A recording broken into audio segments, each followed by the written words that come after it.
Pope advised not to use term Rohingya in Myanmar, but rights groups disagree. Vatican City, Reuters, leading figures in the Catholic Church and international politics have advised Pope Francis not to use the term Rohingya during a trip to Myanmar due to political sensitivities, but human rights groups want him to uphold international law on self-identity. Hundreds of thousands of Muslim Rohingya have fled Myanmar following a military crackdown that the United Nations has described as ethnic cleansing.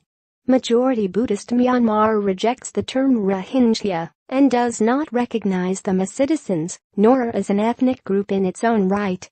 In the run-up to his November 27–December 2 trip to Myanmar and Bangladesh, several high-profile figures including former U.S. Secretary General Kofi Annan and Myanmar Cardinal Charles Mongbo have indicated he should not use the term Rohingya. The Pope, a less predictable figure than his predecessor who has overruled advisors in the past, has used the term Rohingya before, and it is widely employed by international institutions such as the United Nations and governments including the United States. The Vatican, which does not make comments on papal speeches ahead of trips, would not say if Francis might heed the advice and use a term like Muslims in Rakhine State. Roman Catholics make up a tiny minority in Myanmar. Francis, a strong defender of human rights and migrants, has spoken earlier this year of the persecution of our Rohingya brothers and sisters and has defended their right to live their culture and Muslim faith. This month Annan met the Pope along with 3 other members of the Elders group of veteran statesmen and women and later hinted strongly that he believed the Pope should not say Rohingya. Annan, a Nobel Peace Prize winner and author of an advisory commission report on Rakhine State given to the Yangon government in August, met the Pope on the evening of November 6. The Vatican gave no details of the meeting, but at a breakfast with a few reporters the next day, Annan was asked if he agreed with those who say the Pope's use of the word Rohingya while he is in Myanmar could be incendiary. "They are right," Annan said. Annan gave the Pope a copy of his 63-page report, which does not use Rohingya, but refers only to Muslims in Rakhine State.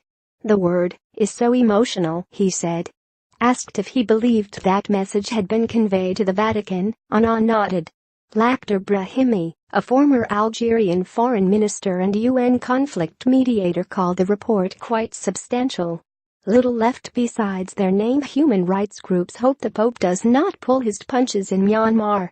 The Rohingya have little left besides their group name after years of statelessness, discriminatory restrictions on movement and access to life-sustaining services, and being targeted by a military subjecting them to ethnic cleansing and atrocities, said Phil Robertson, Deputy Director for Human Rights Watch in Asia.